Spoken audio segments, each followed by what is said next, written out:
बिस्मिल्लाहिर्रहमानिर्रहीम, अस्सलाम वालेकुम। मैं असदुल्ला ख़ान हूँ। पाकिस्तान में दहशतगर्दी के बहुत अफसोसनाक वाक़यात पेश आ रहे हैं। कल मैंने आपके सामने इकोनॉमिस्ट की एक रिपोर्ट रखी थी जिसमें कहा गया था कि पाकिस्तान को दहशतगर्दी के एक बड़े चैलेंज का सामना है और पाकिस्तान इससे निकल नहीं पा रहा है।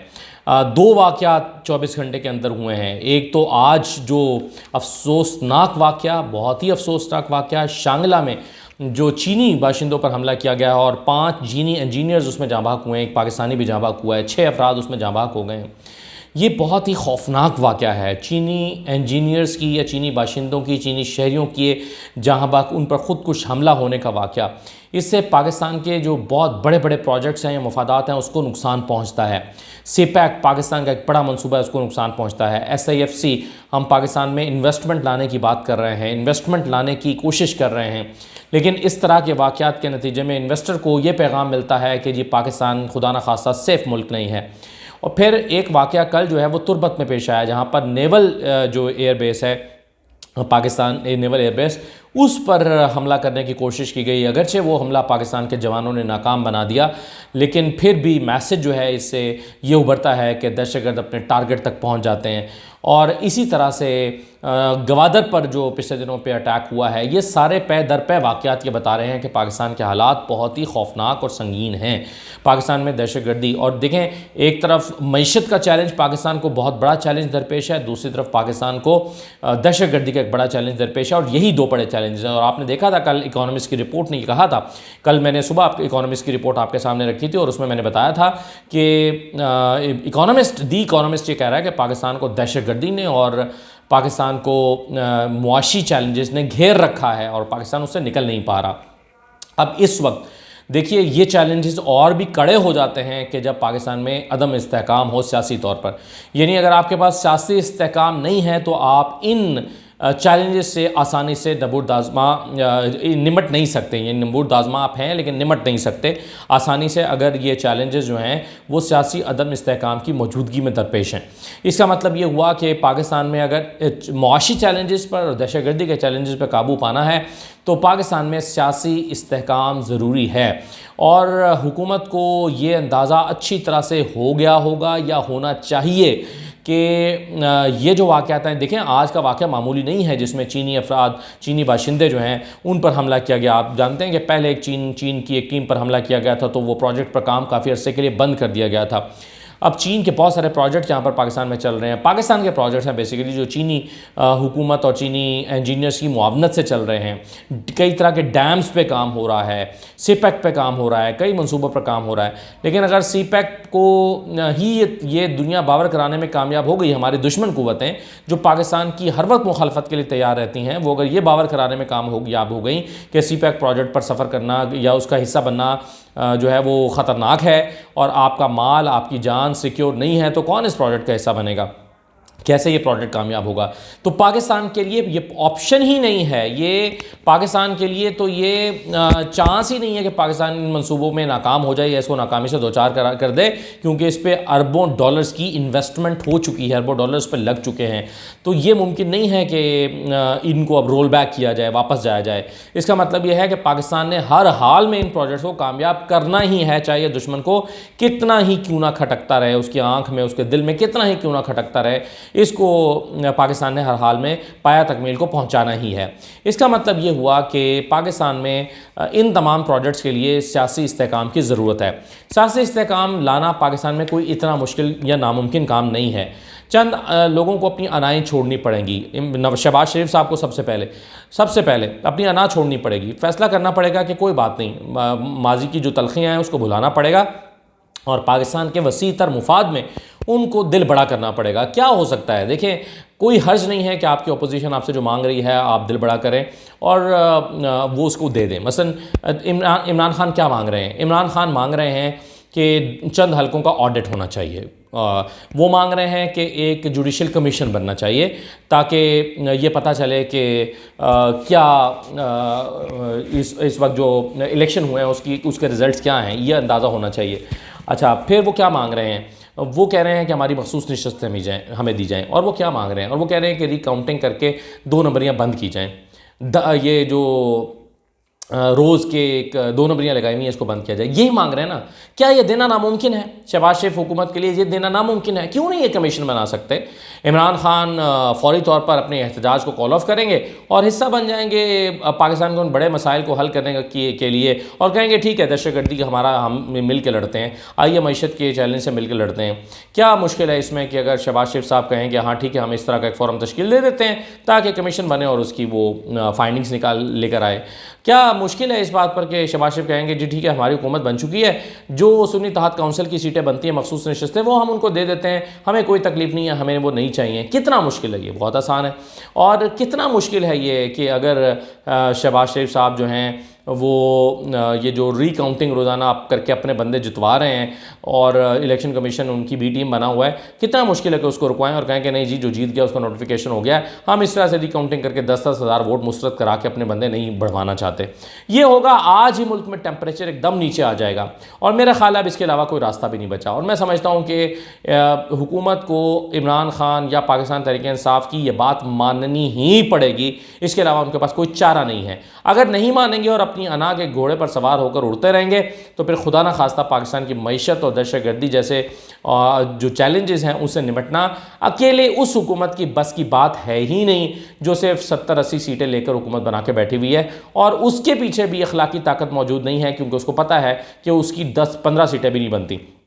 पिछले दिनों बड़ी मज़े की एक बात हुई, बड़ी दिलचस्प बात। पिछले दिनों हम एक इफ्तारी में थे तो वहाँ पर पीपल्स पार्टी के एक रहनुमा ने यह सवाल उठाया।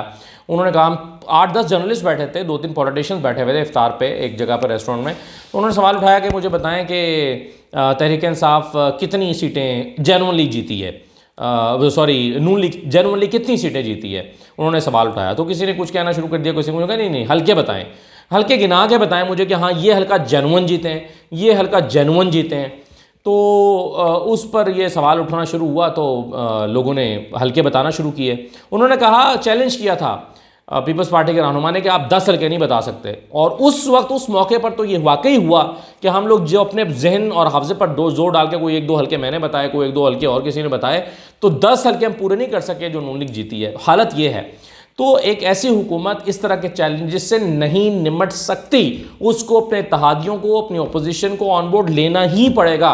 और अगर आप नहीं लेंगे तो ये चैलेंजेस आपके ऊपर जो है वो आपके सर पर तलवार बन के लटकते रहेंगे और आपके भी नहीं पाकिस्तान के सर पर लटकते रहेंगे। खुदा न खासा पाकिस्तान को उसका नुकसान मजीद होगा, हो रहा है, आज भी हो रहा है। अब आप देखें जो चीनियों पर हमला हो गया, तो क्या ये चीनियों पर होने वाला हमला ये कोई मामूली वाक़या है? इससे दूरी दुनिया में क्या पैगाम गया है पाकिस्तान की सिक्योरिटी के हवाले से? कौन इन्वेस्टमेंट लेकर आएगा, कौन पाकिस्तान में इन्वेस्टमेंट करेगा और अपने मंसूबे लॉन्च करेगा? तो ये एक बहुत ही संगीन नोयत का मामला है और मैं समझता हूँ कि पाकिस्तान की फ़ज़ा को फौरी तौर पर ठीक होने की ज़रूरत है। पाकिस्तान की इंटरनल पॉलिटिक्स और पाकिस्तान की फ़ज़ा फौरी तौर पर ठीक होने की ज़रूरत है। कम से कम दुनिया में एक पैगाम तो जाए कि भाई पाकिस्तान में पॉलिटिकल स्टेबिलिटी है, एक सिस्टम बन गया है, हुकूमत बन गई है, सब लोग मिलकर आगे चल रहे हैं। कम से कम ये तो ज़रूर होना चाहिए और उसी के नतीजे में फिर अगली बात हो सकती है, आगे बढ़ सकते हैं। वरना इस वक्त इल्ज़ामात लगाने का सिलसिला तो जारी रहेगा। खैबर पख्तूनख्वा में वाक़या होगा तो पंजाब वाले कहेंगे जी खैबर पख्तूनख्वा की हुकूमत नालायक है। जैसे वो डोर वाला मामला मरियम नवाज़ की हुकूमत ने डाल दिया, उसमें बुखारी ने कहा कि जी ये पंजाब में तो ये कातिल डोर नहीं थी, ये फैसलाबाद में जो वाक़या है ये तो खैबर पख्तूनख्वा से डोर आई है। यानी आप देखें कि लोगों की लोग अपनी जानों से जा रहे हैं और आपको इल्ज़ामात सूझ रहे हैं, कह रहे हैं कि ये डोर तो खैबर पख्तूनख्वा में बन रही है, वहाँ से आ रही है, हमारे यहाँ तो बन ही नहीं रही, हमारे यहाँ तो है ही नहीं है। तो बड़े आराम से आपने इल्ज़ाम तराशी कर दी। तो इल्ज़ाम तराशी अब कब तक करते रहेंगे? अभी आप देखें कि यानी हालत तो ये है कि HSN कॉलेज का वाक़या पेश आया। अब HSN कॉलेज के वाक़े में आहत चीमा ने अपने बच्चों की फ़ीसें माफ़ कराने के लिए, बहरहाल आहत चीमा के हवाले से कुछ चीज़ें मैं आपको कल की वीडियो में शेयर करूँगा कि क्या वो वाकई इतने गरीब हैं कि अपनी जो फ़ीसें हैं वो बच्चों की अदा नहीं कर सकते? क्या वो इतने गरीब हैं या वो उनके मामला कुछ और भी चल रहे हैं? तो ज़रा इस पर तो करते हैं कल बात। अच्छा, लेकिन बात यह है कि उस पर मरियम नवाज़ खामोश है। मरियम नवाज़ इस पर तो बोली हैं कि मलिक वहीद नामी MP जो हैं गाज़ियाबाद से, जो के रहने वाले हैं लाहौर के, मलिक वहीद साहब जो हैं उनकी पुलिस से तर्क कलामी होती है तो आज पुलिस एहलकार को बुला के उसको शाबाश दी और कहा कि जी आपने घबराना नहीं और मैं आपसे शर्मिंदा हूँ। तो ये रंगबाजी ड्रामेबाजी तो कर दी उन्होंने, चलें अच्छी बात है, बड़ा अच्छा किया। लेकिन अगर ये वीडियो ना आती तो वो ये ना करती। वीडियो आ गई, आपका एमपीए पकड़ा गया कि वो पुलिस एहलकार पे झाड़ पे ला रहा है उसको, तो आपने उसको ये बुला के कर दिया। आप एचिसन कॉलेज पे क्यों नहीं बोल रही? आप अपने गवर्नर पे क्यों नहीं बोल रही? आपके गवर्नर को जुर्रत कैसे हुई कि इदारे को तबाह करने की? आसिफ किरमानी जैसे संजीदा लोग ये कह रहे हैं कि एक इदारे को तबाह करने के मुतरादिफ है। गवर्नर पंजाब जब प्रिंसिपल पर दबाव डालता है और प्रिंसिपल को मजबूरन, प्रिंसिपल बाहर का था ना, गोरा था, तो प्रिंसिपल ने अपने उसूलों पर समझौता नहीं किया। पाकिस्तानी प्रिंसिपल, आप देखिएगा अगला पाकिस्तानी आ जाएगा, तो जब पाकिस्तानी प्रिंसिपल आएगा तो वो ऐसा बंदा लगाया जाएगा जो नो करेगा ही नहीं, जो कुछ कहेगा ही नहीं। तो वहाँ पर प्रिंसिपल इस्तीफा देके घर चला गया। आज जो स्टूडेंट्स हैं वहाँ पे, उनके पेरेंट्स ने भी एहतजाज किया हुआ था एचिसन कॉलेज आकर, तो उस पर मरीम कुछ नहीं बोल रही। मरीम नवाज बोले ना कि हाँ गवर्नर साहब ने गलत किया, मैं शर्मिंदा हूँ। जैसे वो मलिक वहीद के वाक़े पर पुलिस एहलकार से उन्होंने कहा कि मैं शर्मिंदा हूँ, ऐसे कहें ना मलिक प्रिंसिपल से, थॉमसन से, कि जनाब मैं शर्मिंदा हूँ आपसे कि आप पर दबाव डाला गया और आपको रिज़ाइन करना पड़ गया, आपको अपनी सीट छोड़ के जाना पड़ गई। करें ना इस पर बात। तो ये महज सियासत हो रही है। इससे मुल्क के जो बड़े मसले हैं हल नहीं होंगे। ये जो जिन मसाइल का मैं जिक्र कर रहा हूँ, ये इस तरह की रंगबाजियों से हल नहीं होने वाले। इसके लिए तमाम सियासी जमातों को इस वक्त, पाकिस्तान जितनी मेरी उम्र है, मैंने पाकिस्तान को कभी इतने संगीन हालात में नहीं देखा कि इस तरह के मसाइल हों। अगरचे बड़े चैलेंजेस रहे हैं, परवेज़ मुशर्रफ के ज़माने में दहशतगर्दी का चैलेंज बहुत रहा है, वो भी उसी लिए हुआ था ना। आप देखें उसके बाद क्या हुआ था। सियासी जब आप पॉलिटिकल पार्टीज़ को ज़बरदस्ती हटाते हैं, जब उनको जेलों में डालते हैं, उन पर तशद्दुद करते हैं, नून लीग के सारे लोगों को के साथ यही सलूक किया गया था उस वक्त परवेज़ मुशर्रफ साहब के ज़माने में। तो उस वक्त फिर मुल्क में इस तरह के मसाइल आते हैं जब आपके पास पॉलिटिकल स्टेबिलिटी नहीं रहती। तो अभी भी सूरत हाल यही है। तो खुदा के लिए होश के नाखून लें, पॉलिटिकल स्टेबिलिटी लेकर आएँ, अपनी अनाएँ ख़त्म करें, अपनी ज़िद ख़त्म करें और निजी महफिलों में गालियाँ देना बंद करें, धमकियाँ देना बंद करें और जो सियासी हरीफ हैं उनको साथ बिठाएं और बैठकर मसाइल को हल करने के लिए लेकर आएँ और कुछ उनकी बात भी मान जाएं, कुछ अपनी मनवाएं, कुछ उनकी माने। कम से कम खुदा के लिए स्टेबिलिटी तो लाएं। आज सारा पाकिस्तान का इंटरनल जो इन्वेस्टर है वो भी खामोश होकर बैठा हुआ है, उसको समझ नहीं आ रही क्या होगा।